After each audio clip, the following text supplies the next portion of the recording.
Oke, saya ucapkan selamat malam semuanya ya buat teman-teman yang sudah berkenan hadir pada acara kita yang kembali lagi hadir pada setiap malam minggu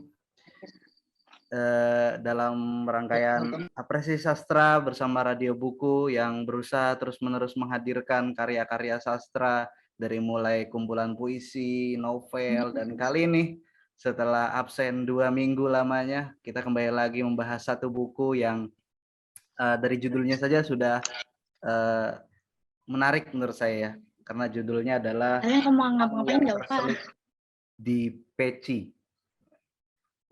Saya ulangin, judulnya adalah Uang yang Terselip di Peci. Saya nggak tahu uang yang terselip di peci ini ada unsur kesengajaan atau enggak gitu kan. Karena biasanya sesuatu yang nyelip itu kan nggak sengaja gitu. Tapi yang saya tahu di tengah-tengah kita sudah hadir para pembicara yang akan membahas kumpulan cerpen ini. Di mana kumpulan cerpen ini, oh ya sebelumnya saya mau sapa dulu nih penulis kumpulan cerpen Uang yang Terselip di Peci. Ada Mas Satmoko Budi Santoso sebagai penulis novel ini. Halo Mas, selamat malam. Halo, selamat malam semuanya. Mohon maaf ini saya yang menyapa tidak menampakkan wajahnya karena kameranya sedang error. Mohon maaf ya.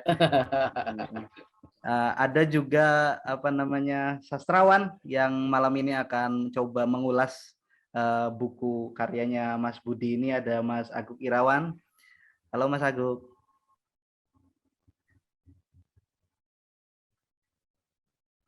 Ini belum masuk.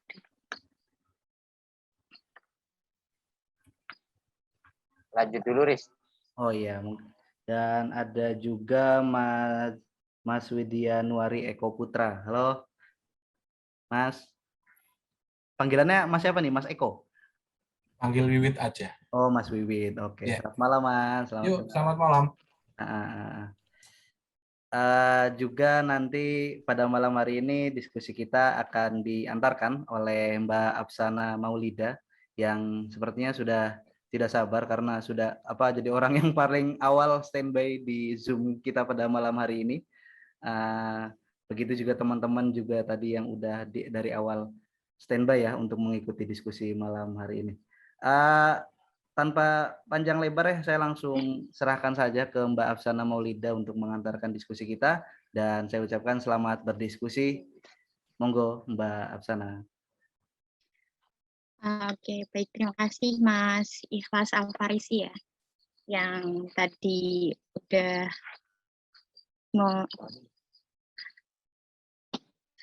sudah mengantarkan awalan pembukaan diskusi kali ini. Kali ini sebelumnya mungkin saya perkenalan dulu.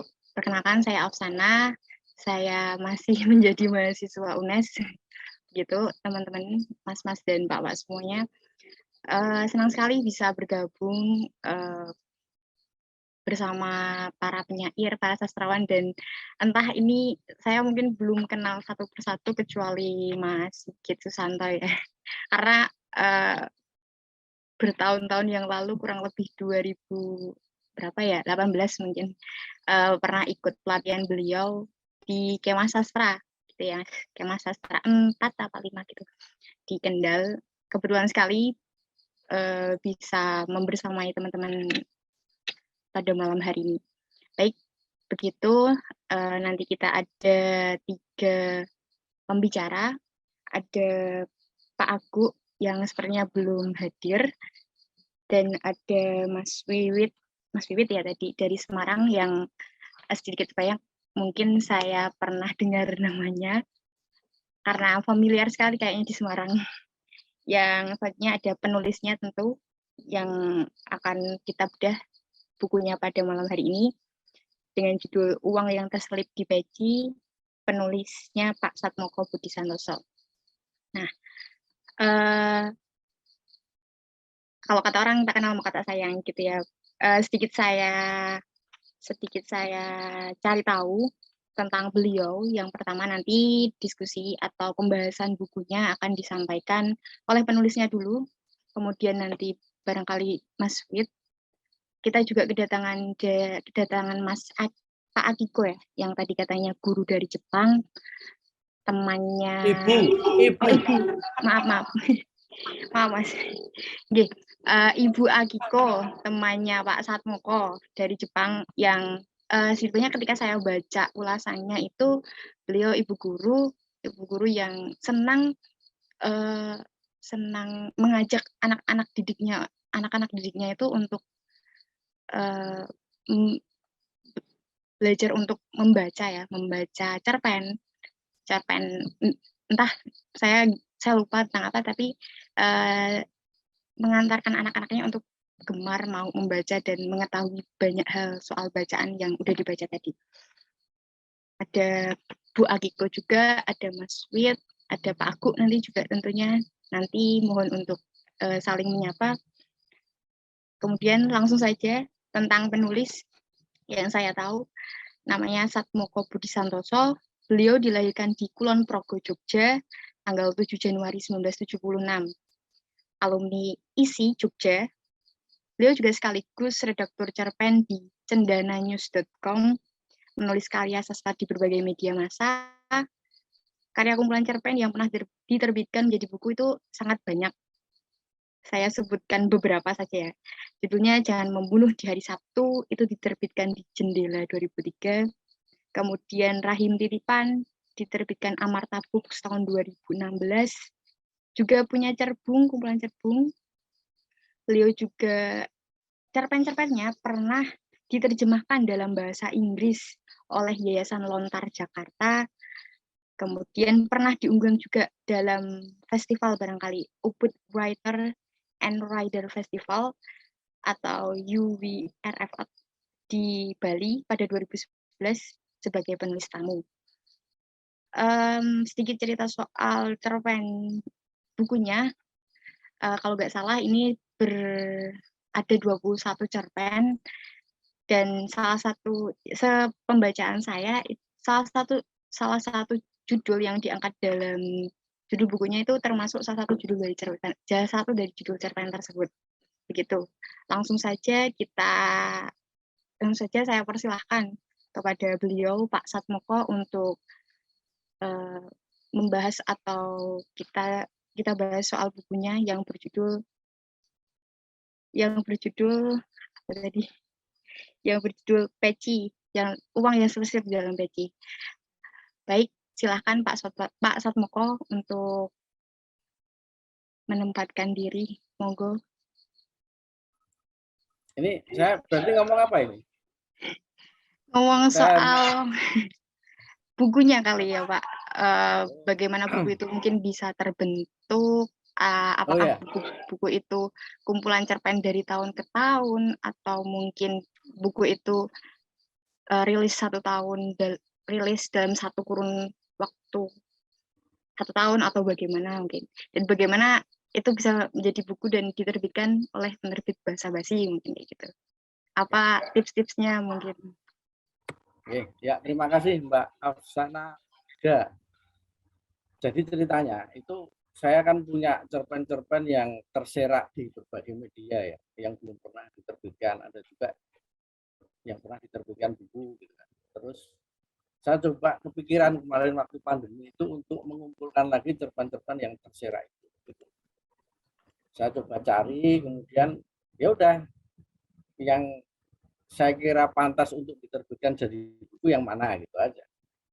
Tapi memang ada satu hal yang coba saya tawarkan kepada pembaca, yaitu mengenalkan tentang kebudayaan Indonesia itu melalui cerpen.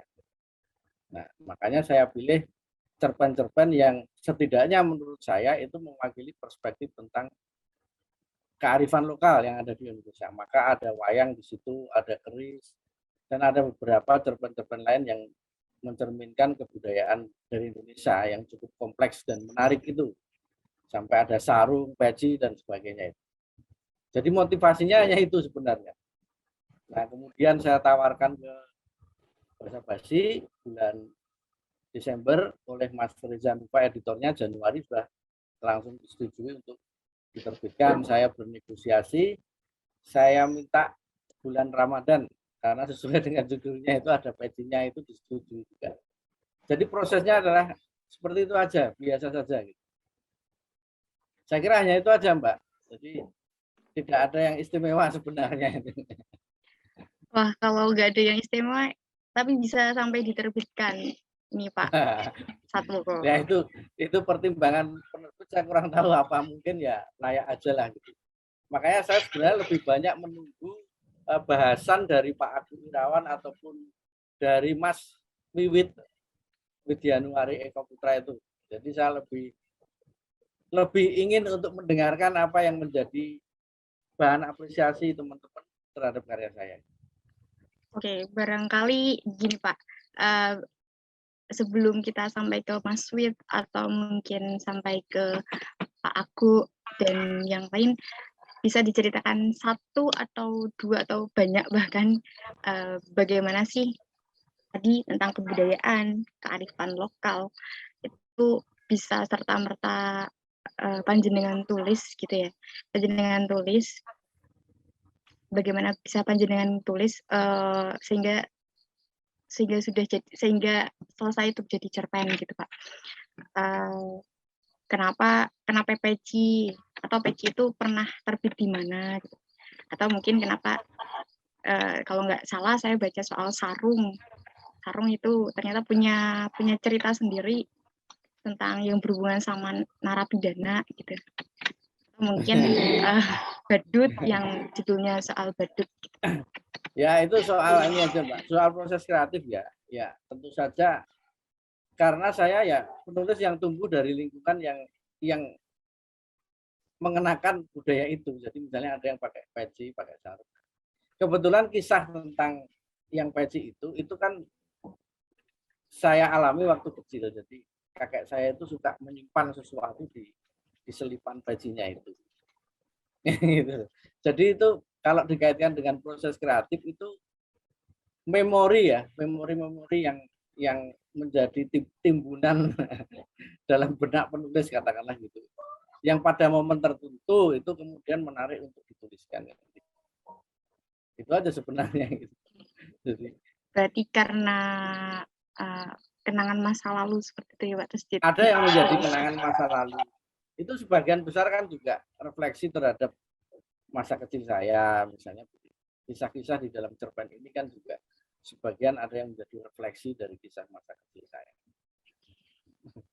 Ini sepertinya sudah ada Pak Agu Irawan masuk. Selamat malam Pak, selamat datang.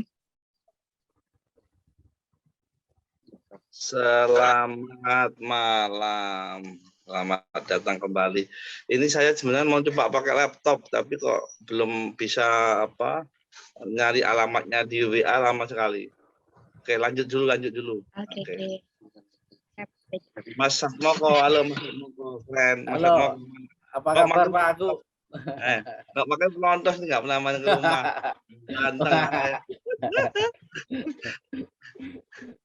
Saya nanti kalau main ke rumah tergoda poligami nanti. Iya, kalau sama saya aman. Ya. Kalau saya ajak main-main itu yang berbahaya. Jadi untung di dalam buku ini nggak ada cerpen tentang poligami untung. Ya. Itu berarti memendam sesuatu itu. Menunggu momen yang lain nanti. Mungkin Ramadan tahun depan ini. Saya doakan Allah memudahkan lah ya apa yang terpendam. Baik. Mbak, ini gimana? Apa saya dulu atau Mas Wid atau gimana ini? Mengalir? Saya Niki masih ngobrol sama Pak Satmoko dulu Pak nih. Masih saya Pak Satmoko untuk mengupas cerpennya. Bagus, dilanjut. Oke. Kemudian Pak, ketika kita tadi Bapak bicara soal masa lalu, apakah cuma masa lalu saja gitu?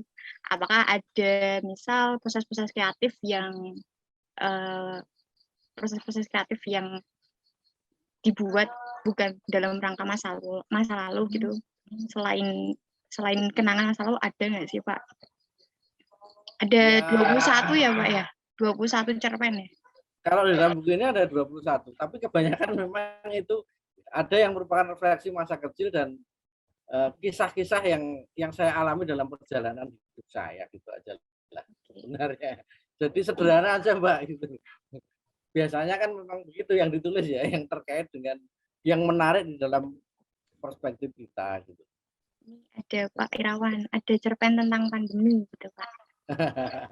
Ya itu. Saya suka nongkrong di angkringan ya, saya tulis angkringan pandemi aja. Oke. Baik, berarti ini kita langsung ke pemasaran bedahnya gitu ya Pak ya. Itu lebih menarik itu. Oke, kita mungkin ke Pak Agung dulu mungkin sudah siap. Oke. Oke, nggak apa-apa. Nanti sambung menyambung ya, Mbak. Oke. Kita oke. Mbak Mas Sigit belum hadir. Mas Sigit mana Mas Sigit? Itu nggak kelihatan wajahnya.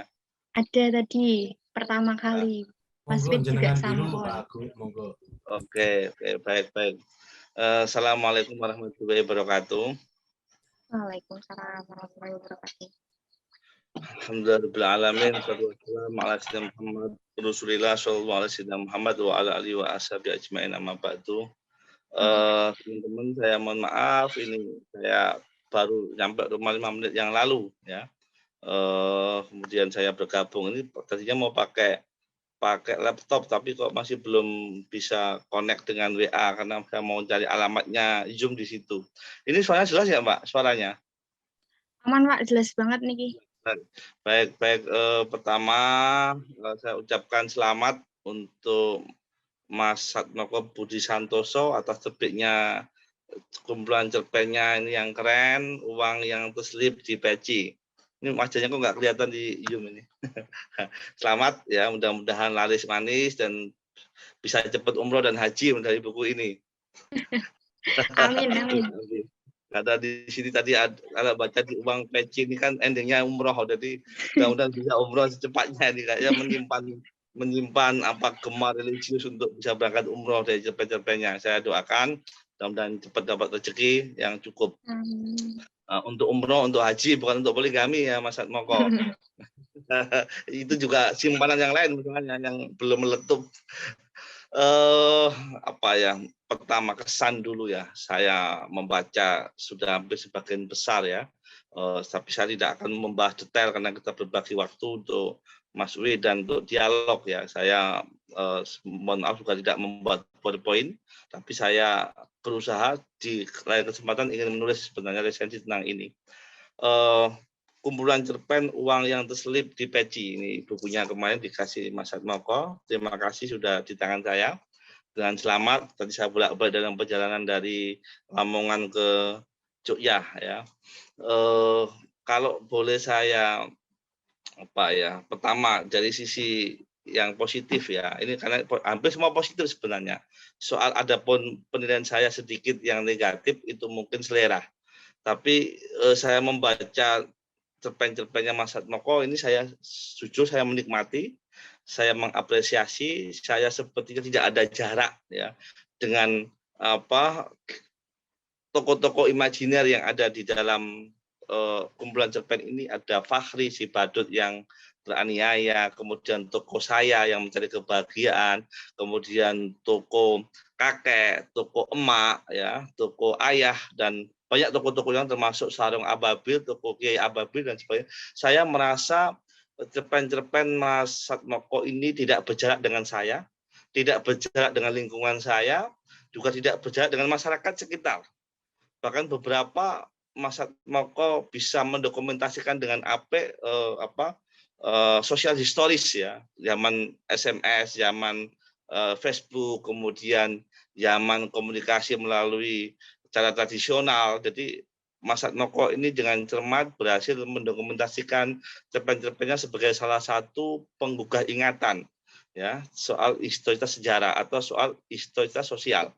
Jadi saya sangat menikmati dan kalaulah boleh saya katakan yang pertama ya sebagian besar ini ya saya menyimpulkan cerpen-cerpen Mas Satmoko ini adalah beraliran realisme sosial. Jadi semua soal orang-orang kecil dan semua soal-soal kehidupan masyarakat menengah ke bawah terutama dan bagaimana dia ini sedang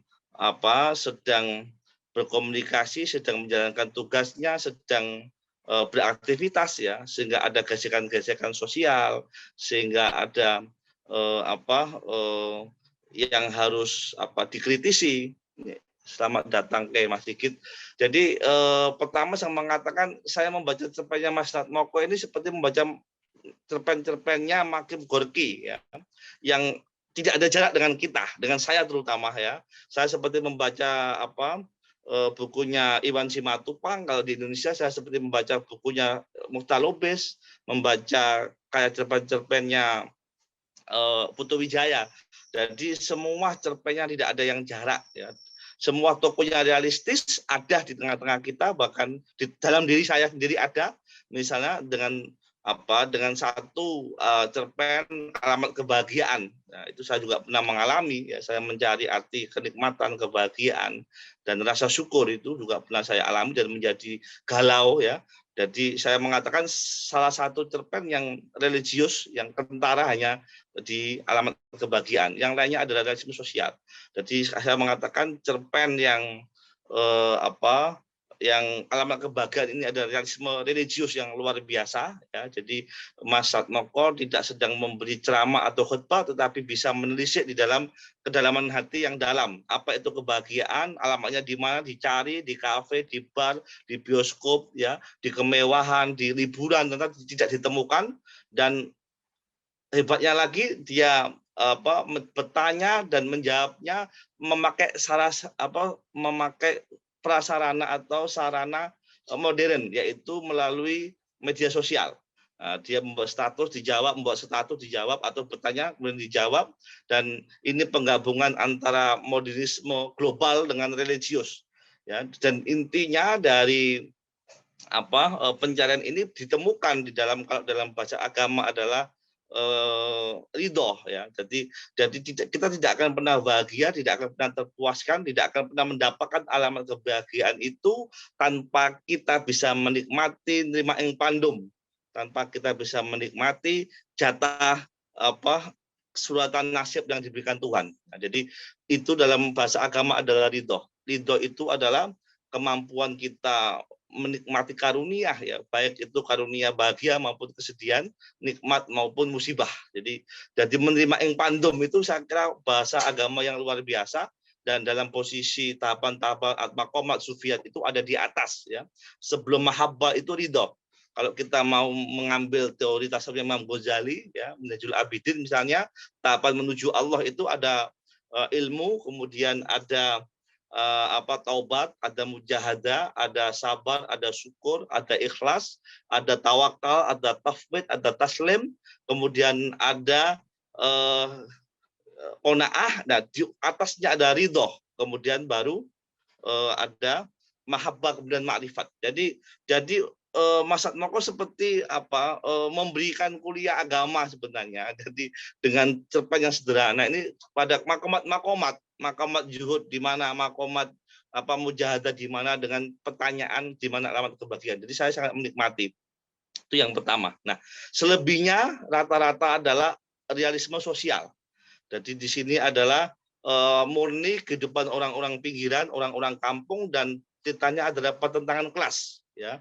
Lebih dari itu ya, saya menikmati bahwa cerpen-cerpen di dalam buku ini, terutama di dalam cerpen Uang yang Terselip di Peci, ini adalah perlawanan. Ini catatan saya adalah perlawanan Mas Natmoko sebagai cerpenis terhadap praktek ketidakjujuran di masyarakat. Perlawanan terhadap KKN. Jadi kalau saya menambahkan perlawanan satire Satmoko Santoso terhadap KKN yang menjamur di tengah masyarakat. Ini luar biasa. Jadi Uang Terselip di Peci ini mengisahkan bagaimana kelas ekonomi ke bawah. Kalau kita mau membaca cerpen ini dengan teorinya Marxis, dengan struktur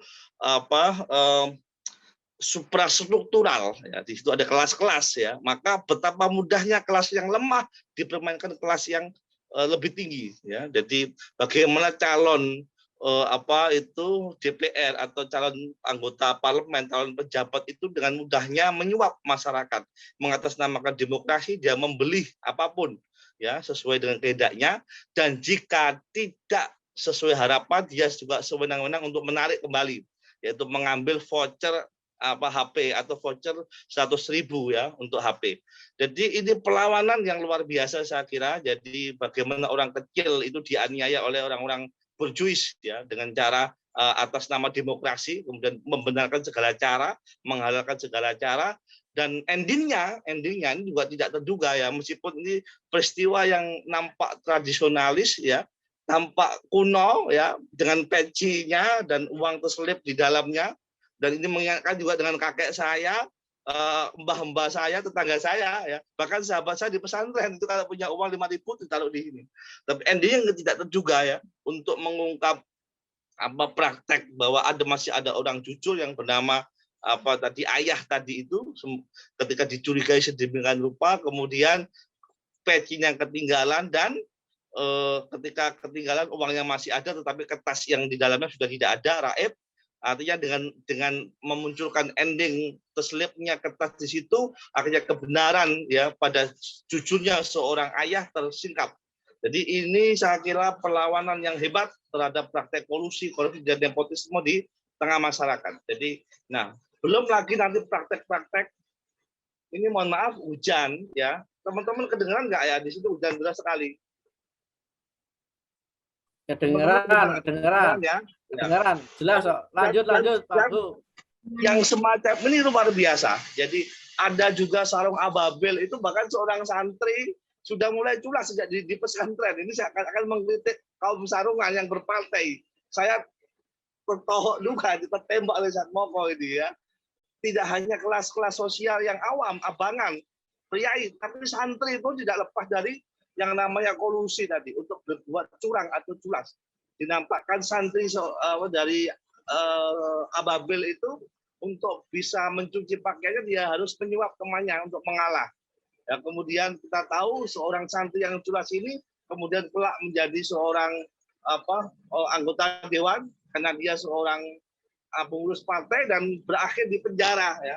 Dan ternyata memang beban sosial, beban ekonomi dan sosialnya itu amat berat karena dia menikahi atau berpoligami 3. Jadi makanya ini saya kira untuk peringatan untuk Mas Satmoko, hati-hati dengan poligami, Anda bisa korupsi. Anda bisa culas, Anda bisa menghalalkan segala cara. Ya, jadi ini yang tersirat di dalam cerpen sarung Kiai Ababil. Kemudian juga di dalam praktek badut yang teraniaya, ya itu juga bagaimana kejamnya persahabatan. Ya, kalau sudah berdampak kepentingan, itu bagaimana kejamnya culasnya persahabatan juga. Jadi perlawanan Mas Satmoko untuk mentengahkan kembali persahabatan yang telah tercerai-berai karena kepentingan pragmatis. Jadi ini perlawanan Mas Satmoko terhadap praktek KKN yang luar biasa ya, dengan peristiwa toko-toko sederhana, dengan peristiwa yang tidak jauh dari kita, ya, dan apalagi dengan membawa voucher ya ini sebagai senjata untuk melawan dan sebagainya. Nah, saya tidak akan banyak berkata, tapi ini hujan ya, tapi suara saya sendiri nggak begitu kedengaran. Ya, saya ingin mengatakan bahwa jika pun ada sedikit kelemahan, itu hanya ada pada selera. Ya, sayangnya menurut saya ini ya, biasanya cerpen-cerpen perlawanan, cerpen-cerpen realisme sosial itu diakhiri dengan ending yang menohok, ending yang keras. Misalnya perlawanan perlawanan seorang ayah yang tertuduh tidak jujur di dalam peci merek, di dalam uang yang tersebut di peci. Saya membayangkan kalau endingnya lebih menohok, itu lebih bergema karena cerpen-cerpen realisme sosial itu biasanya menohok.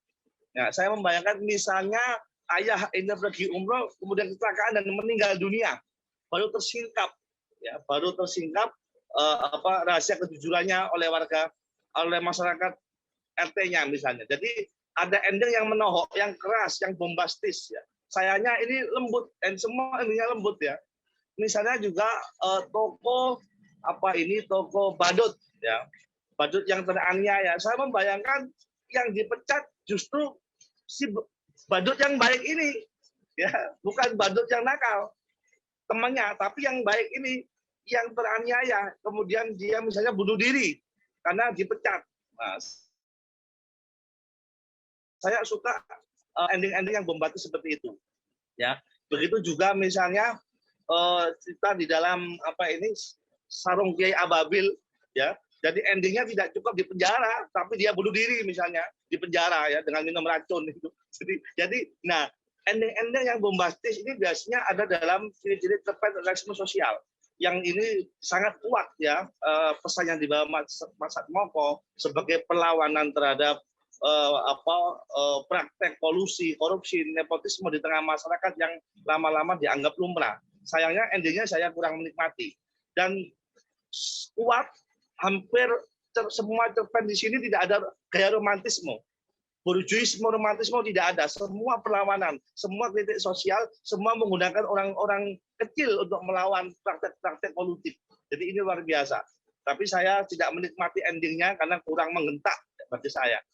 Yang kedua, kalau itu selera, maka saya berharap seperti cerpen, misalnya Besampan di Tepi Tanah Impian. Nah itu banyak kata-kata metafor, kata-kata filsafat, kata-kata peribahasa. Sayangnya saya hanya menemukan di situ. Nah sebenarnya untuk melebarkan permainan kata itu lebih dibutuhkan sebenarnya untuk cerpen-cerpen realisme sosial ya, bermain-main dengan kata-kata yang imajinatif, dan saya tidak begitu menemukan banyak di sini. Jadi cerpennya sederhana, mengalir dan merakyat ya, tanpa ada bumbu-bumbu metafor. Ini juga saya kira selera ya. Jadi bisa jadi ini juga kelebihan, jadi kekurangan. Tapi bagi saya lebih menikmati kalau ada sesekali metafor yang banyak. Itu dulu ya, saya mohon maaf harus mengeraskan suaranya karena hujan deras sekali di sini dan nyaris tidak kedengaran. Sekali lagi sukses untuk Mas Satmoko, cerpen yang luar biasa, mudah-mudahan sudah dapat penghargaan. Assalamualaikum warahmatullahi wabarakatuh. Waalaikumsalam warahmatullahi wabarakatuh. Terima kasih Pak Agung. Tadi kebetulan saya belum mengenalkan ya Pak Agung ini. Tadi katanya dari perjalanan Lamongan Jogja ya Pak ya. Ya tadi udah tanggapan Agung selaku sastrawan ini terhadap cerpen dari kumpulan cerpen dari Pak Satmoko. Kemudian kita langsung ke pembicara yang selanjutnya. Enggak dengar suaranya. Suara saya kedengaran? Mohon maaf, suara saya kedengaran, Mas. Aman. Aman, oke.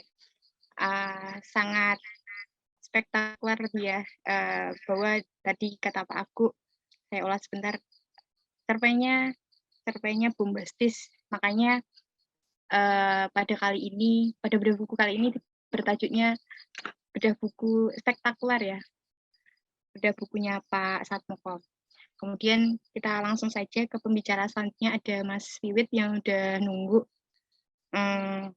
Beliau ini adalah pegiat buku di Klub Semarang. Beliau juga isais dan kurator, sekaligus beliau juga kurator di Penerbit Beruang. Monggo untuk Mas Wiwit menanggapi, mengomentari, membedah mungkin juga dari buku milik Pak Satmoko. Waktu dan tempat dipersilahkan. Ya, terima kasih Mbak Afsana. Salam kenal dan selamat malam juga untuk rekan-rekan semua yang sudah berkenan hadir di forum Zoom kali ini. Buat Pak Agung, selamat malam, salam kenal, dan untuk Pak Satmoko terutama ya,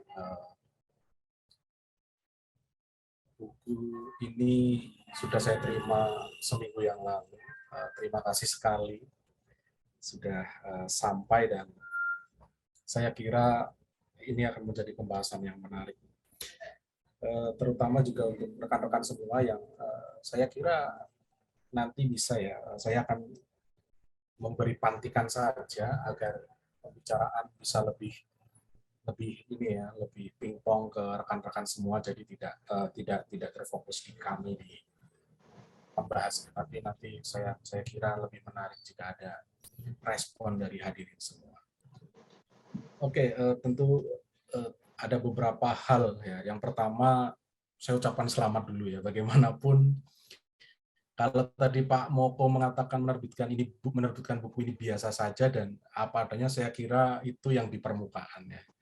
Saya kira setiap penulis itu ketika menerbitkan bukunya itu pasti ada kebahagiaan yang mungkin tidak terucap atau ada perasaan yang mungkin tidak ingin disampaikan ke orang lain. Saya kira pasti tetap ada ya.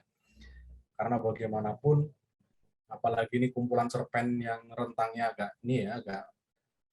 agak memanjang ya, tidak ditulis dalam 1 tahun kemudian dikumpulkan jadi satu, tidak, tapi ada beberapa tahun yang terkumpul di situ. Saya kira akan sangat masuk manusiawi ya kalau Pak Moko ini ada perasaan gembira yang mungkin tidak terucap dalam kata-kata yang tadi disampaikan di awal ya.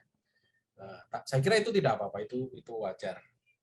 Bagaimanapun buku ini sudah terbit dan ketika buku ini sampai ke tangan pembaca, pastilah yang diharapkan adalah respon, tanggapan. Mungkin ada kritik, tapi itu saya kira sebuah upaya untuk mengkomunikasikan teks dengan pembacanya. Baik, saya akan memulai pembacaan saya terhadap buku ini, dan kesan pertama yang muncul tentu saja buku ini menyenangkan sebagai satu kumpulan cerita ya. Kenapa menyenangkan? Karena yang pertama, teks ini menghadirkan persoalan-persoalan yang dekat dengan kehidupan saya, seperti tadi yang disebutkan oleh Pak Agung juga, bahwa akan lebih mudah memang untuk membaca sebuah teks yang konteksnya lebih dekat dengan pembacanya. Misalnya, saya yang lahir dan tumbuh di daerah Purbalingga sana, di Banyumas, itu sangat terbiasa dengan topik-topik yang dihadirkan di buku ini. Itu yang pertama. Yang kedua, cerpen-cerpen di sini nyaris sangat pendek ya. Jadi kalau cerita pendek, arti cerpen itu cerita pendek, buku ini sangat representatif disebut cerita pendek ya, karena sangat pendek ya. Dan diakui oleh pengarang bahwa ini cerpen-cerpen yang mengikuti tradisi penulisan di koran. Nah, seperti kita tahu, koran itu selalu memiliki keterbatasan dalam hal jumlah, yang celakanya dia memiliki satu kelebihan, yaitu dibaca sekali santai, misalnya satu batang rokok itu cukuplah untuk membaca satu cerpen di koran. Sambil nunggu rokoknya habis, cerpen selesai. Gitu. Tapi sisi lainnya adalah cerpen itu selalu memberi batasan-batasan yang jika tidak disiasati dengan baik, itu justru akan menjadi senjata makan tuan. Seperti apa yang saya sebut senjata makan tuan itu nanti saya sampaikan di bagian belakang. Yang pertama, saya ingin memberikan satu pemahaman bersama bahwa dalam tradisi pembacaan kita, dalam tradisi pembacaan teks sastra kita, terutama di Indonesia, itu ada dua kecenderungan yang saya kira sampai hari ini masih terus ada dan dominan. Yang pertama adalah sastra itu, teks sastra dalam hal ini dipandang sebagai dua kategori ya. Taruhlah bukan kategori, dua sudut pandang yang berbeda. Yang pertama, sastra dipandang sebagai satu produk budaya. Nah, karena itu produk budaya, maka pembahasan Pak Agung tadi menjadi relevan. Karena sebagai produk budaya, dia akan dipandang sebagai satu suara yang memberi cerminan atas kehidupan masyarakat ya. Jadi kalau kita tilik ke dalam beberapa pemahaman tentang sastra sebagai produk budaya, maka pemahamannya akan cenderung ditempatkan sebagai sastra berarti ini cerminan masyarakat. Berarti sastra ini menggambarkan apa yang terjadi di masyarakat.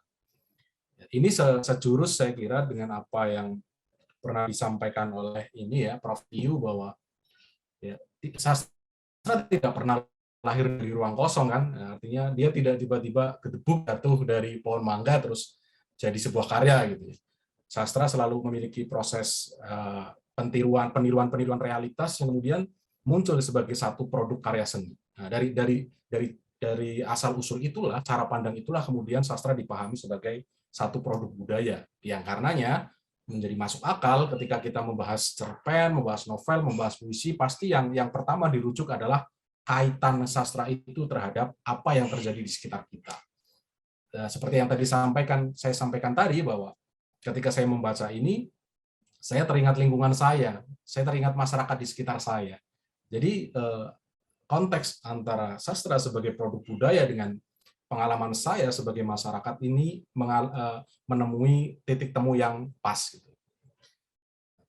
Itu yang pertama tentang konsep teks sastra sebagai satu produk budaya. Nah, satu pihak lagi yang saya kira menjadi pembeda adalah ketika melihat teks sastra itu sebagai satu karya seni otonom. Artinya sastra itu dipandang sebagai satu subjek yang berdiri sendiri, ya, sebagai teks yang berdiri sendiri, sebagai satu teks yang otonom. Maka kecenderungan melihat teks yang otonom ini akan membuat pembacanya ini akan selalu tertuju pada bagaimana teks itu dihadirkan. Jadi jika teks sastra dipandang sebagai produk budaya, yang akan dilihat adalah apa yang disampaikan oleh teks sastra itu. Tapi ketika digeser menjadi teks sastra sebagai sebuah teks yang otonom, artinya tidak dianggap sebagai produk budaya, tapi sebagai satu karya seni yang otonom, itu yang akan dilihat adalah bagaimana ia dihadirkan. Nah, pada tahap ini saya ingin mencoba melihat dari sudut pandang yang kedua. Tadi saya kira apa yang disampaikan oleh Pak Agung itu cukup merepresentasikan apa yang kemudian disebut sebagai teks sastra sebagai produk budaya, karena beliau banyak menyoroti tentang kritik sosial yang dihadirkan di cerpen Uang yang Terselip di Peci ini, dan banyak yang dianggap bahwa cerpen-cerpen Pak Moko ini mengkritik kondisi sosial dan punya relevansi dengan apa yang terjadi di masyarakat. Saya akan memilih mengambil cara pandang yang berseberangan dari apa yang tadi diambil oleh Pak Agung, dan ini tentu saja sah, ya, ini karena saya sebutkan tadi di awal bahwa kecenderungannya ada dua. Tadi karena di pembicara pertama sudah memilih untuk kecenderungan yang pertama, yaitu sebagai produk budaya yang merepresentasikan masyarakatnya, saya akan melihat ini sebagai sebuah teks yang otonom, artinya bagaimana sih kumpulan cerpen ini, terutama teks-teks di buku ini dihadirkan. Nah, ketika pertanyaannya adalah bagaimana teks ini dihadirkan, maka yang segera harus dilacak adalah bagaimana komposisi teks ini disuguhkan. Bagaimana pengarang menyusun komposisi cerpen ini. Dan kalau kita bertanya tentang komposisi, pasti kita tidak harus melihat bagaimana karakternya, bagaimana naratornya, bagaimana kesinambungan antar paragrafnya, dan bagaimana konsep sebab akibat dalam cerita itu dihadirkan, dan bagaimana misalnya sebuah cerita itu kuat sebagai dirinya. Nah, dari sini saya kemudian menangkap ada beberapa hal positif dan hal negatif, ya. Dari segi ini saya melihat bahwa secara naratologi tulisan-tulisan Pak Moko ini secara narasi sangat lancar. Artinya saya tidak melihat dia menghadirkan paragraf-paragrafnya itu dengan seperti apa, ya, seperti tergagap, itu tidak ada. Dia berhasil mencoba bercerita secara lancar, ya. Artinya jika Pak Moko adalah seorang pendongeng, dia pendongeng yang tidak terlalu banyak dalam ceritanya, ya. Artinya dia mendongeng dengan lancar, tidak sebentar-bentar atau aduh apa itu, tidak. Saya tidak menemukan itu dalam narasi yang dibangun oleh Pak Moko. Itu yang pertama. Yang kedua, cara dia menghadirkan tokohnya itu bisa dikatakan sangat simple. Saya tidak menemukan bagaimana dia terbelit-belit untuk sampai ke persoalan. Saya tidak menemukan Pak Moko ini melikuk-likuk dulu sebelum sampai ke topik yang ingin disampaikan. Itu artinya secara teks tersebut, secara komposisi, Pak Moko mencoba menghadirkan secara luwes narasi yang dia sampaikan, narasi tokoh-tokohnya. Dan cara dia menjalin ceritanya juga luwes. Itu dua topik positif, dua hal positif yang saya tangkap ketika membaca Uang yang Terselip di Peci. Karena saya sudah berkata sesuatu yang positif, tentu saja ada hal negatifnya. Dan karena tadi saya sudah menyebut dua, maka saya juga agar adil saya akan menyebut dua sisi negatif yang saya tangkap secara tekstual dari apa yang disajikan oleh Pak Moko. Itu yang sisi positif. Sisi yang negatif adalah bahwa ini harus saya katakan, saya kira karena tadi di awal Pak Moko juga sudah secara terbuka menyampaikan saya mengharap ada semacam pembacaan yang kritis atau semacam kritik ya. Jadi anggaplah kalau ini pantas dianggap kritik, anggaplah ini sebuah kritik, tapi tentu akan lebih baik jika ini dianggap sebagai sebuah upaya berkomunikasi dengan penulis ya. Jadi jangan dianggap sebagai satu upaya apa ya, invensi gitu ya, jangan ya. Tapi ini lebih dipandang sebagai upaya untuk membangun percakapan dengan pengarang. Yang pertama adalah hal yang saya tangkap yang kiranya menjadi layak untuk diperbincangkan kemudian adalah ketika tadi saya menyebut narasi yang dihadirkan lancar, itu betul. Itu narasi secara utuh, artinya secara permukaan. Tapi ketika saya mencoba untuk memasuki hal yang lebih detail, taruhlah di situ suara dialog dari tokoh-tokohnya, ada satu hal yang menurut saya terasa begitu dominan. Jadi kalau saya membaca kumpulan cerita ini sekali baca, dengan pembacaan yang tanpa tendensi ataupun tanpa kecurigaan, saya akan mendapati satu simpulan bahwa narator, suara narator tokohnya, itu semuanya nyaris sama. Artinya saya menjumpai misalnya di cerpen, di persimpangan, di perbatasan misalnya, ataupun kemudian di cerpen yang berjudul Wasiat misalnya, atau kemudian saya menemukan di Uang yang Terselip di Peci misalnya, yang saya rasakan sebagai pembacaan awal itu seperti misalnya saya mendengar satu narator yang berbicara sebagai banyak tokoh. Jadi saya membayangkan bahwa logisnya, ketika di situ ada tokoh anak muda, sepantasnya yang muncul dalam dialog itu adalah dialog yang terasa anak muda misalnya. Atau misalnya seorang suami dengan karakter seperti apa. Ini yang luput saya temukan di kumpulan cerpen ini. Jadi saya merasa yang saya rasakan itu dari temuan-temuan yang kemudian saya simpulkan dari beberapa yang saya jejerkan, saya simpulkan ada semacam bias suara. Jadi jika pernyataan bahwa sebuah cerpen menarik adalah karakter biasa plus satu, taruhlah seperti itu ya. Karena ketika kita melihat karakter biasa, itu tentu tidak menarik. Maka umum jika teman-teman itu mempelajari creative writing, itu selalu ada muncul anggaplah ini teori. Ada muncul teori karakter itu selalu plus satu di dalam karya sastra misalnya. Maka dari situ karakter itu akan menjadi menarik pembaca misalnya.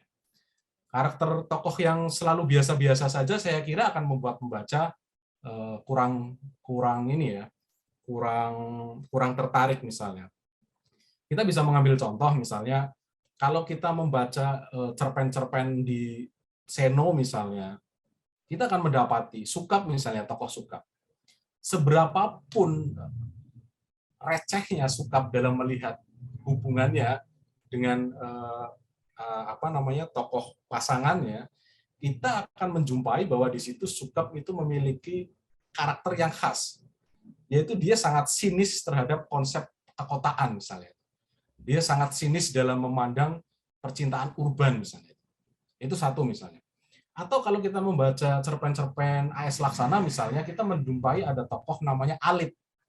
Nah, dari situ Alit punya karakter yang sangat bisa kita ingat, misalnya karakter yang sedikit sinis, tapi dia punya ungkapan-ungkapan yang menohok, misalnya seperti itu. Nah, saya kira dalam melihat sebuah teks cerpen di buku ini, ada semacam suara yang kurang khas, saya kira. Nah, kurang khas ini tentu saja kita bisa melacaknya. Ada mungkin karena pengkarakterannya kurang kuat, ataupun mungkin ada suara yang sama yang punya khas sama dari semua cerpen. Misalnya. Saya tertarik bagaimana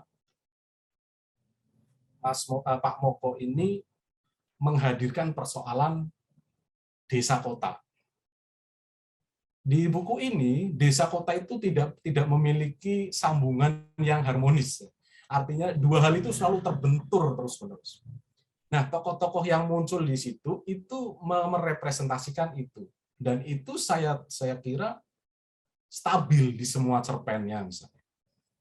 Saya melihat misalnya di cerpen di persimpangan, di perbatasan, misalnya ada satu adegan di mana seorang suami itu mengajari istrinya itu untuk beradaptasi dengan kota gitu. Saya membayangkan ini ngeri sekali gitu. Artinya ngerinya maksudnya kalau kita bayangkan itu sebagai satu adegan, betapa mengerikannya kota itu, bahkan sampai seorang suami itu harus katakanlah di ospek untuk memahami kota karena dia berasal dari desa itu. Nah, benturan desa kota ini saya kira kalau dijabarkan ke lebih luas itu kan seperti benturan antara yang modern dengan yang tradisi gitu. Dan ini sikap semacam ini tuh terwariskan tidak di semua tapi di banyak karakter tokoh di cerpen-cerpen ini. Ini yang kemudian saya anggap sebagai kesamaan suara yang mendominasi. Padahal saya kira sebuah kumpulan cerpen dengan tokoh-tokoh yang berbeda dan konteks tokoh yang berbeda itu sudah sepantasnya memiliki pengkarakteran yang berbeda-beda. Kecuali ini novel. Nah, ini kan kumpulan cerpen. Jadi ini saya anggap secara tekstual ini menjadi catatan dalam pembahasan saya. Saya kira dua itu saja yang bisa sampaikan kali ini dan saya sangat terbuka dengan beberapa respon ataupun pendapat lain yang mungkin punya perspektif lain tentang apa yang tadi saya sampaikan. Mbak Afsana, saya persilakan kembali. Terima kasih. Oke, baik. Terima kasih Mas Wiwit yang udah memberikan banyak sekali ulasan ya seperti itu dari cerpennya Pak Samoko, Uang yang Terselip di Peci. Jadi barangkali ada yang mau memberi tanggapan, mungkin Bu Akiko atau teman-teman yang atau ini Pak Irwan ya yang mengacungkan tangan. Ya, monggo Pak Irwan. Terima kasih. Suara saya udah kedengaran? Aman, Pak. Sudah. Ya. Saya ucapkan selamat dulu kepada Pak Samoko dengan karyanya dan juga terima kasih kepada dua pembahas yang pembahasannya bagus banget menurut saya. Saya punya 2 poin. Yang pertama, saya setuju dengan Mas Agu tadi masalah ending. Saya banyak dari cerita-cerita ini yang saya baca itu rasanya seperti bersin, sudah mau bersin, terus tiba-tiba nggak jadi. Karena endingnya nggak meledak.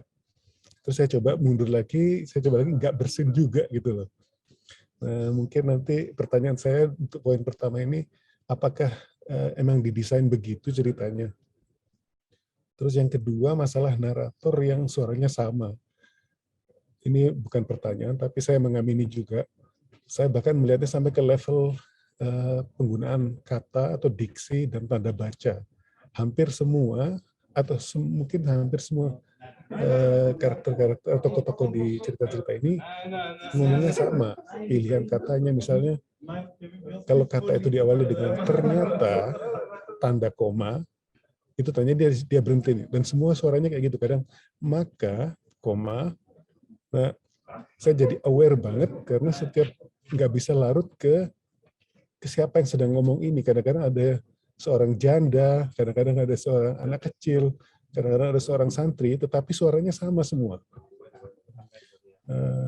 Itu aja. Mungkin bisa ditanggapi oleh Pak Samoko. Terima kasih.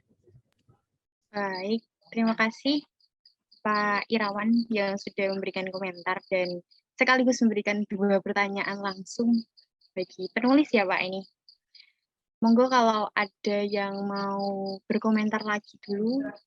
Tadi yang belum, mungkin Bu Akiko selaku pemberi pengantar ya dalam buku cerpen ini.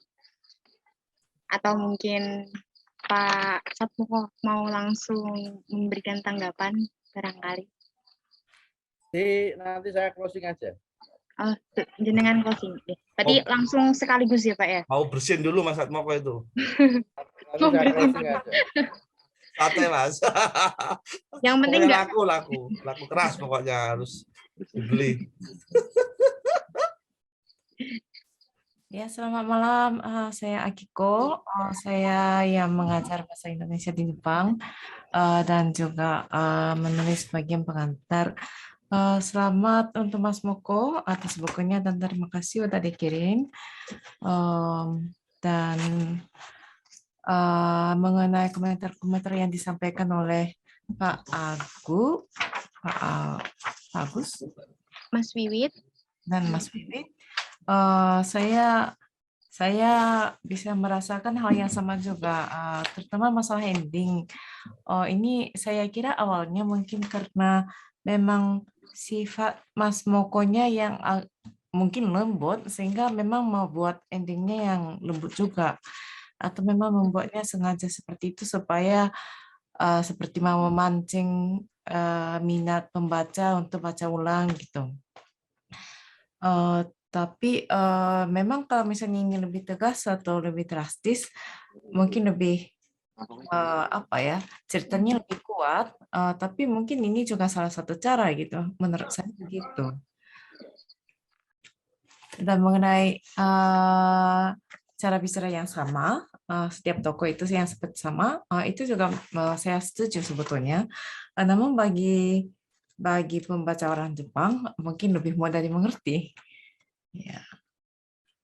Tapi selain dari itu, kami memang di Jepang menikmati cerita ini karena memang pendek dan saya mengajari mahasiswa di kampus, tapi juga untuk bapak-bapak dan ibu-ibu yang senang belajar bahasa Indonesia. Dan ini digunakan untuk bapak-bapak dan ibu-ibu, bukan untuk mahasiswa. Tapi mereka juga senang baca dan menikmati, dan juga kadang-kadang ada pertanyaan. Jadi di bagian akhir pengajaran saya sengaja mempertemukan Mas Moko dengan murid-murid saya supaya langsung mereka bertanya kepada Mas Moko, begitu. Jadi mereka pada akhirnya bisa puas karena akan diberi penjelasan dari Mas Moko sendiri, gitu. Tapi menurut saya ini sangat menarik karena ada banyak topik-topik yang menyangkut dengan budaya, terutama seperti yang tadi disampaikan oleh Pak Agung mengenai budaya orang-orang kecil di Indonesia yang bagi pembaca Jepang belum tentu akrab.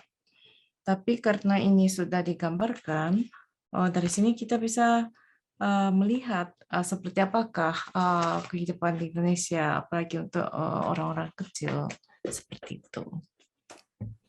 Jadi kita bisa menikmati seperti ini. Kalau dari saya sekian, apakah cukup?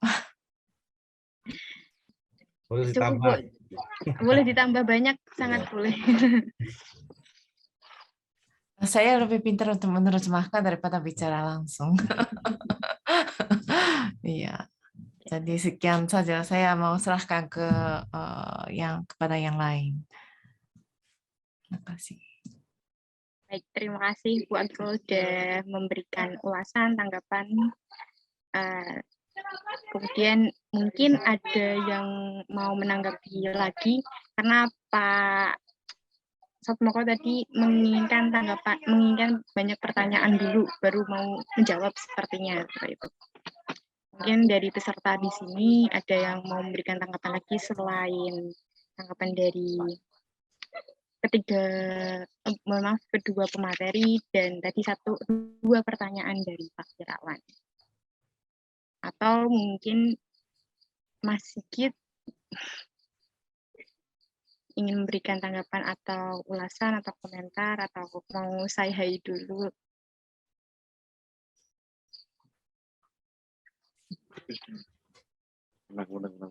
Lanjut aja. Lanjut aja, oke. Gimana nih Pak Satmoko mau Kalau belum saya mau nambahi, Oke. bisa ya. Siapa ini? Oke, Pak Agung, monggo Saya silakan. mau nambah tapi mau kritik banyak takut malah nggak laku bukunya, nggak bisa umroh nanti. Gini, tapi ini saya katakan sedikit, mudah-mudahan tidak viral ini. Saya tambahin ya. Poligaminya kurang dieksplorasi. Hati-hati kalau poligami bisa masuk penjara, Mas. Oh ya, ramalan Anda itu ya di dalam sarung ababil itu.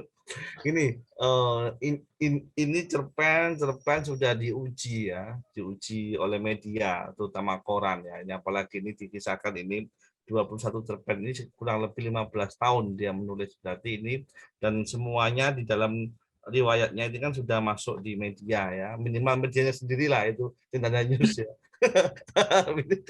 Artinya ini sudah ada di wilayah publik.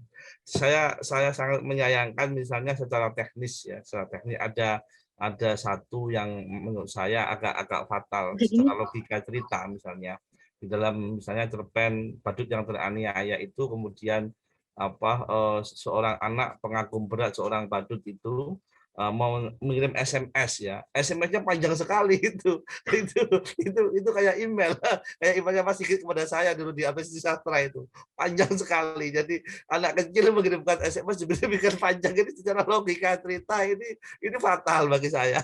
Dan jawabannya tidak karena panjang, itu setengah halaman sendiri, itu SMS apa itu, pakai apa ya, Android atau bagaimana ini. Ini jangan kira logika cerita ya, ini agak fatal ya, mohon maaf ya. Ini kan sudah kelas nasional, bahkan kelas internasional sudah dipuji oleh Mbak Akiko tadi itu. Tapi kok teknisnya ini masih kelewatan SMS masa setengah halaman, ini bagaimana nih? Apalagi dengan nalar anak kecil itu terlalu cerdas bagi saya itu. Jadi nalar anak kecil dan nalar cerita SMS yang begitu panjang ini saya kira agak fatal menurut saya. Tapi ini kesalahan kecil sih saya kira. Jadi tetap tidak mempengaruhi kualitas cerpen-cerpen yang memang harus dibeli ini. Nanti santri-santri yang di sini saya minta untuk membeli Mas Satmoko, nanti di bawah bukunya ya. Tapi jangan lupa diskon yang banyak. Terima kasih. Lanjut.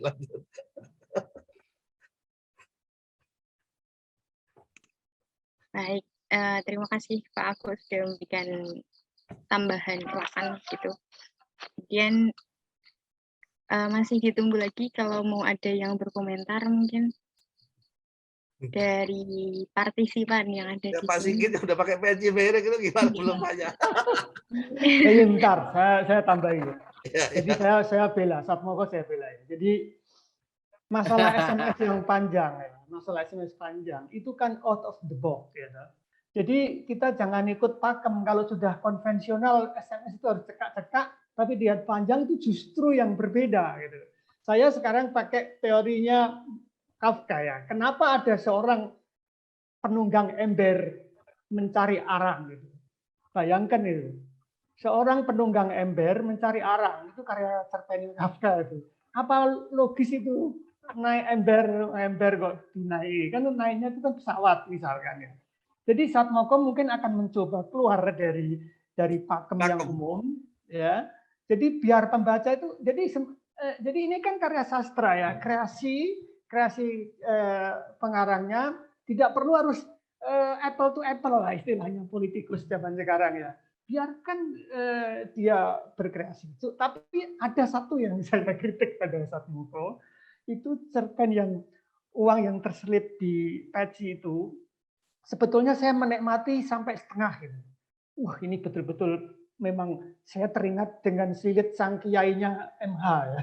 Jadi masalah slilit dari kayu aja untuk ngambilin di gigi itu dari itu bisa jadi problem, jadi tema yang besar. Nah, Satmoko di sini sebetulnya saya menikmati itu uang yang terselip itu. Tapi ketika sampai di Pak RT itu saya sudah mulai agak gampang ya. Ini kok terus melanturnya ke naik haji gitu loh. Jadi menurutku Satmoko terlalu banyak tema-tema akan dimasukkan dalam satu cerpen. Kalau saya menurutku ya itu yang klasik aja uang terselip di peci, karena saya pernah mewawancarai seorang seorang tua, coba aku lihat pecinya ini apa isinya. Betul, dibuka itu ada KTP, ada macam-macam. Yang KTP-nya itu dua. Ada target utang. KTP itu dua, KTP-nya dua, tahun lahir 54, yang satunya lain lagi. Kenapa pakai peci? Saya tanya, karena zaman dulu dia itu kalau ke pasar itu ditangkap RPKID itu loh. RPKID itu menjaring para jaringan KTP di pasar itu, siapa yang nggak punya KTP ditangkap ya, ditangkap itu. Lah dia makanya peci itu, KTP itu selalu di peci. Saya sebetulnya arahnya ke sana, klasik seperti itu yang unik itu. Tapi tiba-tiba setelah RT itu ada naik haji dan sebagainya, aku mulai pudar gitu. Itu aja. Lanjut, monggo. Mending ketabrak mobil aja ya, terus tersingkap gitu ya.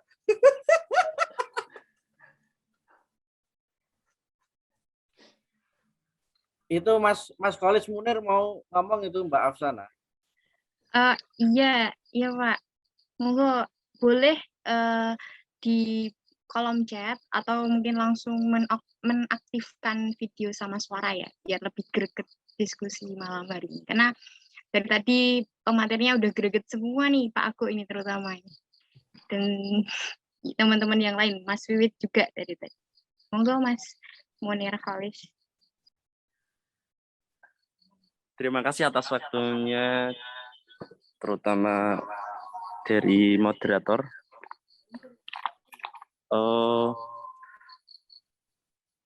Sejujurnya saya ikut ini tadinya hanya melihat dari story dari teman, sebelumnya juga nggak tahu, dan ternyata menarik banget dari ulasan para pemateri, terutama dari Pak Agung yang sedang menggebu-gebu. Saya suka sekali bahasa Anda. Kulo nyuwun komentari soal KKN, soal korupsi, kolusi, dan nepotisme, dan realitas yang ada sekarang. Mungkin bahasa sekarang kan privilege, orang dalam, dan sebagainya. Menilisik dari bahasa dari Mas Wiwit tadi, ada sastra yang timbul hidup dari perjalanan kehidupan dulunya, dan ada juga yang untuk sesuatu yang dimisikan, dalam arti ada sesuatu yang diperjuangkan dalam hal tersebut. Ngoten mawon nyuwun tanggapane. Terima kasih.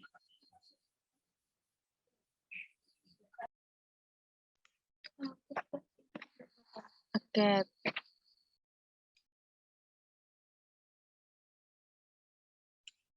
Oke, baik. Terima kasih Mas Khalis Munir. Ini tadi belum kenalan ya, dari mana, di mana gitu mungkin. Harus banget kenalan, saya kurang nggak terlalu penting kalau pemateri orang-orang penting.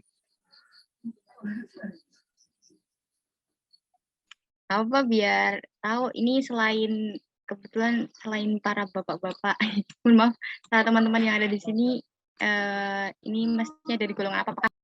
Apakah santri juga? Apakah santri atau mungkin mahasiswa juga?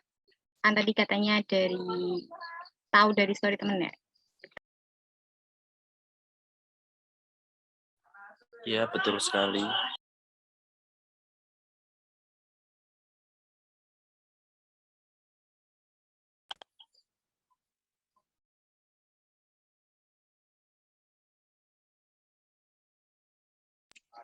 Oke, baik, terima kasih. Sudah ditampung 3 pertanyaan ya Pak Satmoko. Tadi dari ulasan bedah buku, kritikan, dan lain sebagainya dari 2 materi. Ada 3 pertanyaan. Yang pertama dari Pak Irawan, saya ulangi. Apakah memang didesain, kalau bahasanya Pak Irawan, seperti mau bersin tapi tidak jadi bersin, jadi kurang menohok. Jadi setuju juga sama pendapatnya Pak Agu dan juga mungkin didukung sama pendapatnya Bu Agiko ya.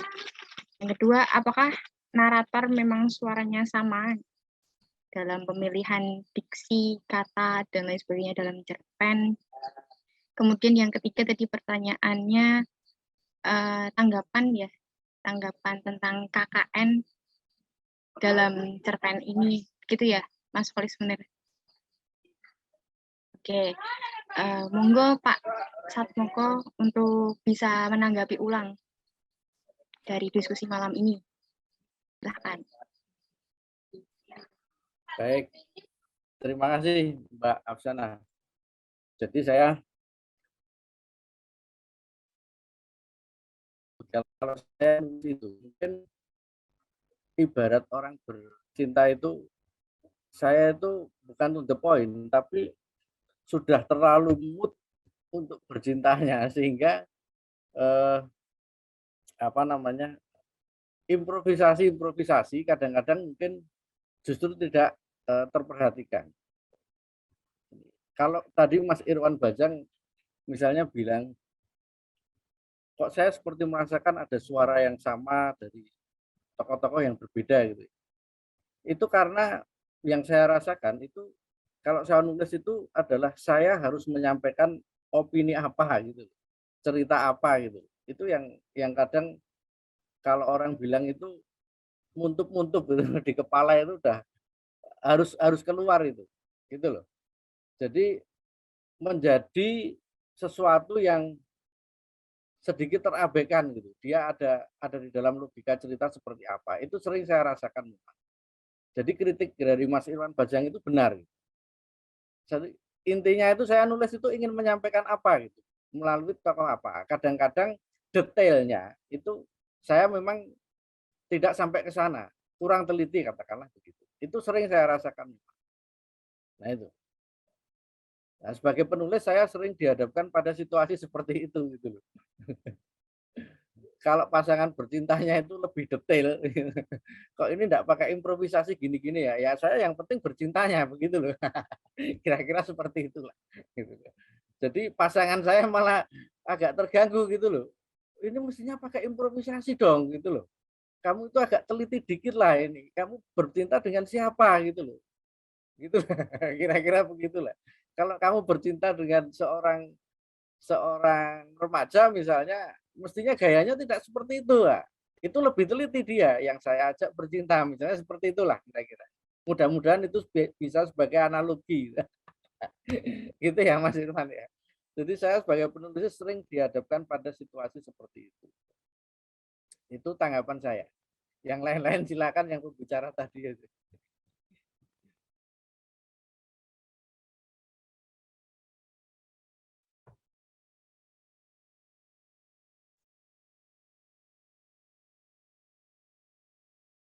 Mas Satmoko tanya, ini cerpen yang bersampan ini di tepi tanah impian ini ditulis kapan ya? Kok ini kok meramalkan antri minyak goreng cocok dengan sekarang ini? Jangan punya mata batin kelima ini. Itu dimuat di Suara Merdeka itu sudah tahun berapa ya? Saya waktu itu masih tinggal di daerah Nitiprayan itu tahun berapa? Itu udah lama banget itu. Makanya dalam kisaran 15 tahun terakhir itu. Waktu itu anti minyak goreng ya, langka juga seperti sekarang. Waktu itu ada nggak ya situasi itu? Gitu. Apa nggak lupa itu udah lama banget ya cerpennya. masa depan ini yang luar biasa peramal hebat ini. 5 tahun yang akan datang baru sekarang ini ya. 5 tahun yang lalu baru terjadi sekarang antrian minyak goreng ini. Tapi tadi alasan Anda soal tadi bercinta tadi buat Mbak Afsana bingung itu. Apakah itu bisa sebagai analogi atau tidak saya kurang tahu, tapi kira-kira begitu. Mbak Afsana paham nggak itu Mbak Afsana tadi? Gaya-gaya tadi. Saya nggak paham. Itu dimuat di Suara Merdeka, saya beli korannya aja dulu di Jalan Wates itu. Honornya 400.000 ya itu ya. Udah lama banget itu. Saya masih ingat itu honornya 400.000 di Suara Merdeka itu SM. Ya, oke. Lanjut.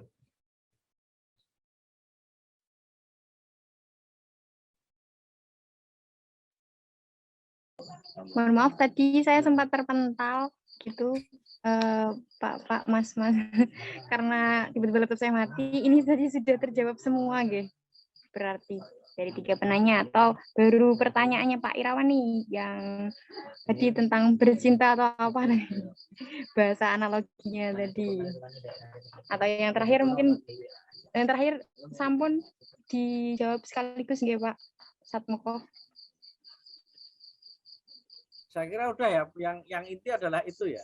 Kalau soal ending itu, saya itu kurang berstrategi mungkin sebagai penulis cerita gitu.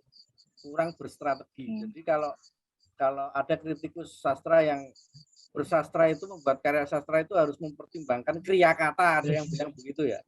Mungkin saya kurang berstrategi aja gitu. Ya, kalau endingnya kemudian kelihatan gitu ya, kelihatan tidak berstrategi, mungkin begitu. Mungkin saja gitu loh, tapi ya itulah yang ada di kepala saya, ya saya tulis saja gitu. Gitu. Udah ya Mbak Afsana ya. Oke, enggak Pak. Jadi sudah ada tanggapan, katanya Pak Satmoko kurang berstrategi nih dalam membombastiskan dari ending yang dari tadi diulas sama pembicara. Endingnya kok kurang bombastis gitu, atau kalau dari Bu Akiko tadi mungkin karena orangnya juga halus gitu, tadi penanggapan saya mungkin endingnya juga dibuat halus barangkali gitu ya, karena saya juga belum terlalu kenal Pak Satmoko nih, halusnya halus, seperti apa, kepalanya yang halus. Yang halus apanya Pak? Kalau ini dari keseluruhan yang paling kenal saya hanya Pak Agu ini. Oke. Sedikit juga. Oke, baik. Mungkin dari tadi tanggapan dari Pak Irawan, dari pemateri, dari penanya tadi juga Mas Kolismin, atau dari teman-teman yang lain ingin menanggapi lagi tadi jawaban dari penulis ya. Monggo dipersilahkan. Yang Mbak Kolis, yang Mas Kolis belum Mbak tadi untuk pembicara. Oke, Mbak Kolis. Oke, silakan Mas Kolis mau mengaktifkan suara. Terima kasih. Saya tadi bertanya soal KKN yang disinggung oleh Pak Agu, bahwa nepotisme, terutama itu yang saya titik bawahi, bahwa apalagi di era sekarang kan privilege yang paling penting, orang dalam dan sebagainya. Itu bagaimana untuk kedepannya, atau mungkin efek samping dari pembahasan sastra yang disampaikan lewat cerp oleh Pak Satmoko niki.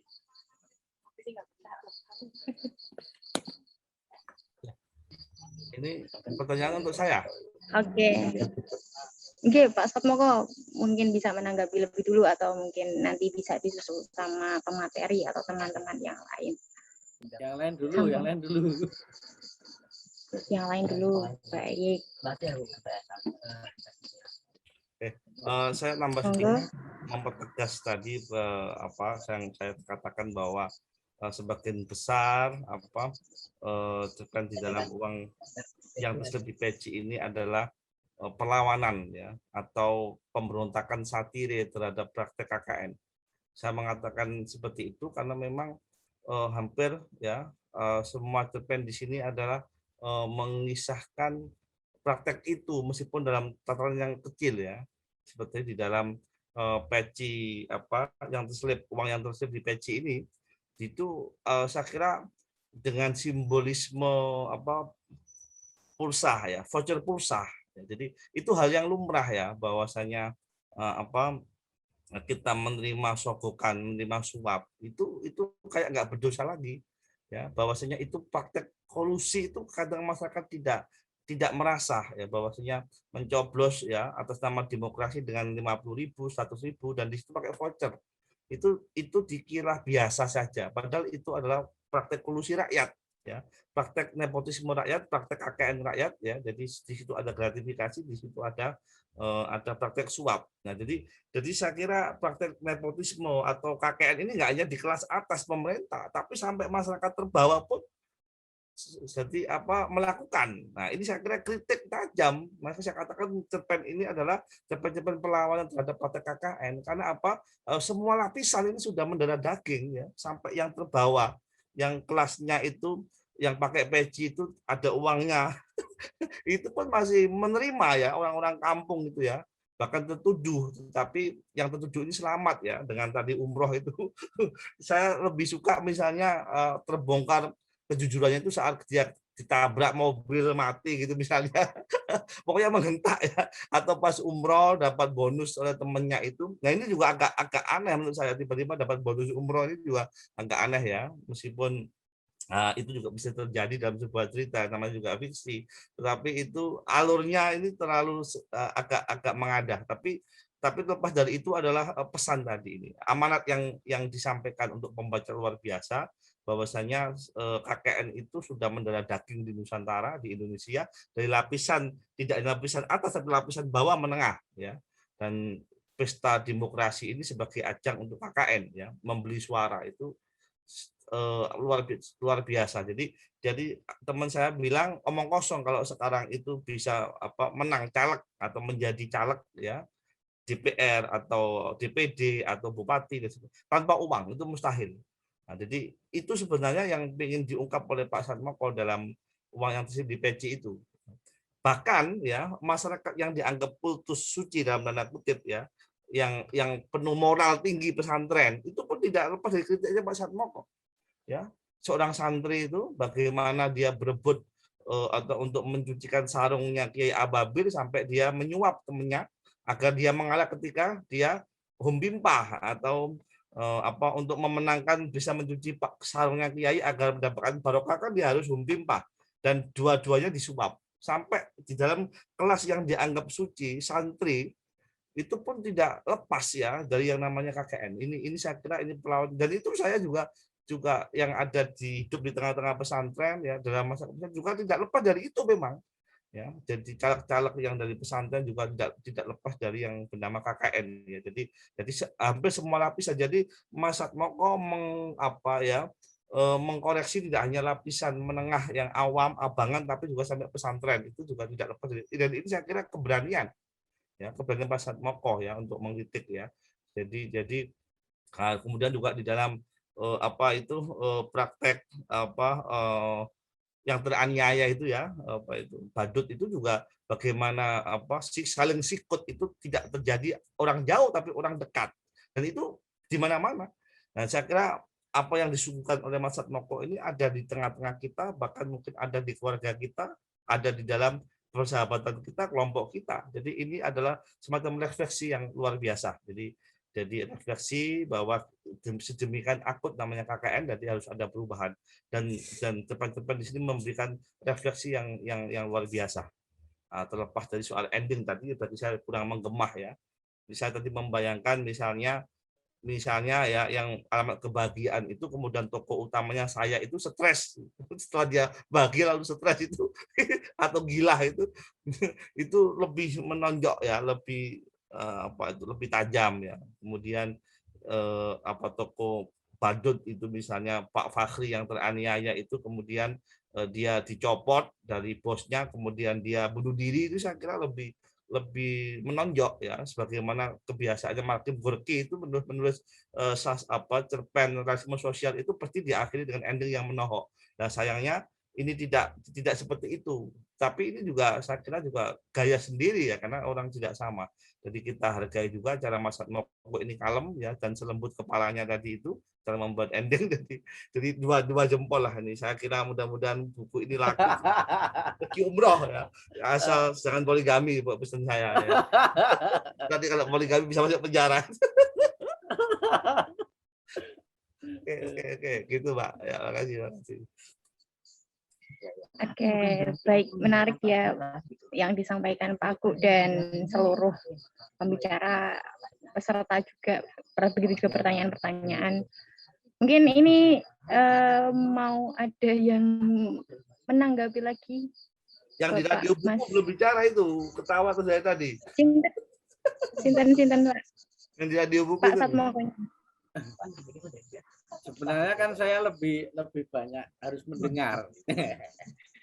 Memang lebih banyak harus mendengar gitu. Jadi mendengar apresiasi teman-teman, kritik teman-teman, saran teman-teman, dan itu memang betul gitu loh. Jadi sering saya rasakan juga problem ketika menulis, ya sudah saya sampaikan tadi. Saya lebih cenderung bagaimana menyampaikan opini atau gagasan saya, itu aja yang kemudian saya tuliskan gitu. Jadi kadang-kadang kurang berstrategi kan, kurang teliti, kurang detail di dalam logika cerita, gitu aja. Itu memang saya akui, situasi itu sering saya hadapi gitu. Yang penting saya opininya apa, menyampaikan gagasan apa, itu saya tulis gitu. Makanya komunitas membaca seperti ini saya mendorong tetap terus ada supaya penulis juga bisa mendapatkan kritikan ya, mendapatkan apresiasi yang memadai sehingga ke depan tulisan-tulisan dari penulis yang bersangkutan itu bisa lebih teliti lagi. Saya kira itu aja Mbak Afsana. Gitu. Saya senang sudah dibuatkan acara ini dan bertemu dengan Mas Sigit dan Mas Irwan dan teman-teman yang lain, Pak Agu. Aris.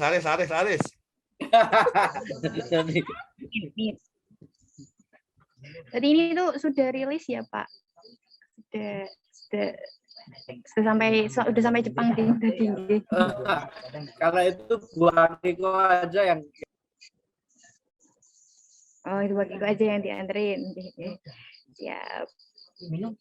Baik, mungkin ada yang mau menyambung lagi, mungkin Mas Fit atau peserta yang belum memberikan tanggapan, mau memberikan tanggapan sebelum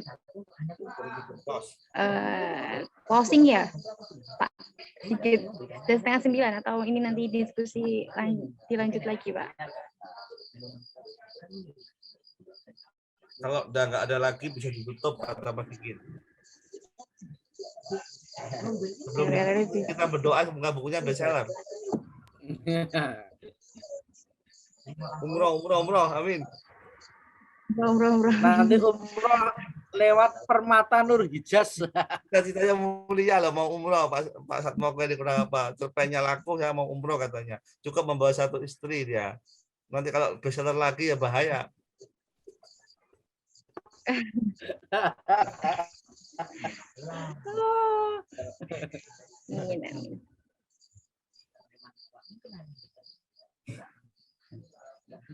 Baik, sampun mungkin saya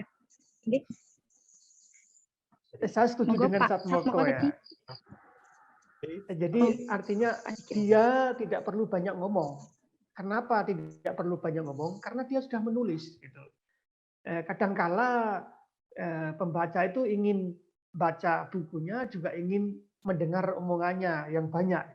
Menurutku penulis itu nggak perlu banyak ngomong karena energinya sudah tertuang dalam tulisan.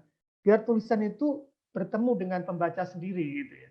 Cuman ada pembaca yang membaca sampai selesai bukan karena tertarik, karena kasihan penulisnya sudah menulis sampai menjadi buku. Jadi ada seperti itu ya.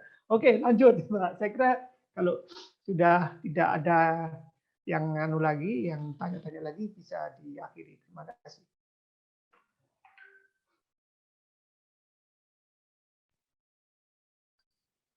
Oke, baik. Itu dari para pembicara penanya juga, Pak Satmoko juga selamat untuk cerpennya. Cerpen yang tadi katanya sederhana, mengalir dan merakyat. Gitu ya. Di banyak yang bisa saya dapat dari para pembicara pada malam hari ini, khususnya bagi saya sendiri mahasiswa sastra tapi belum pernah menerbitkan buku, cukup punya motivasi kembali untuk menulis seperti itu. Tadi dari dua pembicara saya akan simpulkan sedikit begitu ya, teman-teman. Yang pertama tadi dari Pak Aku bahwa cerpen uang yang terselip di peci milik Pak Satmoko ini, kata beliau, tidak berjarak dengan lingkungan sosial historis. Satmoko berhasil mendokumentasikan historikal sejarah. Menurut beliau juga, cerpen yang ada di dalam sini itu beraliran realistis sosial, seperti itu. Satmoko seperti memberikan kuliah agama, sebab banyak pembicaraan soal realisme sosial. Ada juga cerpen tentang perlawanan terhadap KKN di dalam cerpennya ini tadi. Tapi yang disayangkan dari cerpennya ini ada di endingnya, katanya kurang spektakuler gitu, karena kurang menohok gitu, kurang menohok. Kemudian kalau dari Mas Wiwit tadi ada dua hal yang saya tangkap dari tradisi membaca tadi yang disampaikan, bahwa sastra teks dipandang sebagai dua sudut pandang. Yang pertama sebagai produk budaya yang sangat relevan dengan cerpennya Pak Satmoko ini tadi, dengan cerita-ceritanya, dengan judul-judulnya. Yang kedua, sastra sebagai seni otonom, yang mana ia bercerita bagaimana ia dihadirkan secara beliau sebagai pendongeng, bahwa beliau mendongeng secara lancar tanpa gegap gitu. Selain hal positif tadi juga Mas Wiwit menyampaikan dua hal negatif gitu. Ada semacam bias atau barangkali suara yang kurang kuat dalam setiap karakter cerpen yang disampaikan dalam kumpulan cerpen ini gitu, di dalam buku uang yang terselip di dalam peci. Begitu saja pertemuan kita pada malam hari ini. Terima kasih teman-teman, mas-mas pembicara, bapak-bapak yang sudah meluangkan waktu, sangat menarik sekali diskusi pada malam hari ini. Saya Afsana Maulida selaku moderator, mohon maaf apabila ada banyak kesalahan baik teknis maupun tidak. Begitu kurang lebihnya saya maaf. Wassalamualaikum warahmatullahi wabarakatuh. Waalaikumsalam warahmatullahi wabarakatuh. Kita aplaus dulu buat kita semuanya pada malam hari ini. Obrolan yang menarik, yang lumayan cukup bisa mengisi waktu kita pada malam hari ini. Dan selamat karya terbarunya Mas Satmoko. Ditunggu karya-karya selanjutnya. Dan mudah-mudahan terjual habis buat teman-teman yang mungkin menginginkan bukunya, bisa langsung pesan di toko-toko buku kesayangan Anda pokoknya. Seperti itu. Terima kasih atas kehadirannya para pembicara, Mas Agung Irawan, Mas Wiwit, dan moderator juga Mbak Absa, khususnya juga penulis Mas Satmoko, dan juga teman-teman yang tadi juga sudah ikutan berbincang. Kita akan tetap ketemu seminggu sekali. Ya kalau nggak seminggu sekali ya loncat 2 minggu gitu ya. Nanti tergantung nanti apa infonya. Makanya kemudian kita teman-teman pantengin terus info-info soal Apresiasi Sastra dan Radio Buku gitu. Saya Ikhlas Alfarisi, mohon maaf atas segala kekurangan. Mari kita akhiri acara kita pada malam hari ini dengan foto bersama terlebih dahulu untuk mendokumentasikan pertemuan kita pada malam hari ini. Silakan Mas Biril. Nah, teman-teman yang berkenan untuk membuka videonya, bisa membuka videonya. Kalau saya kameranya mohon maaf lagi error ini. Sorry sebelumnya, ini yang dapat door prize Mas Kholis, nanti minta tolong untuk menuliskan alamat sama kontaknya untuk dikirimkan buku. Sekali Mas Kholis. Ya, dapat umroh itu ya? Umroh. Terima kasih. Ngeri benar. Ngeri. Awas pulang umroh ketangkap nanti KPK. Wih, keren tuh diskusi sastra, door prize-nya umroh ya. Umroh berenang ke sungai di Swiss itu loh. Oh iya, mantap. Oke, sudah direkam. Mas Atmoko nanti kita coba bedah buku di offline ya, di tempat kami. Oke, gimana Ber? Udah siap kita foto bareng? Iya. Sip. Sudah? Teman-teman. Oh sudah. Oh iya, oke. Tanpa aba-aba ya, sambil bercanda langsung di screenshot. Oke, nggak apa-apa. Yang penting sudah terdokumentasikan semuanya. Sekali lagi saya ucapkan terima kasih dan mohon maaf atas segala kekurangan. Sampai jumpa di acara Apresiasi Sastra dan Radio Buku selanjutnya. Selamat malam. Assalamualaikum Selamat malam. warahmatullahi wabarakatuh. Waalaikumsalam.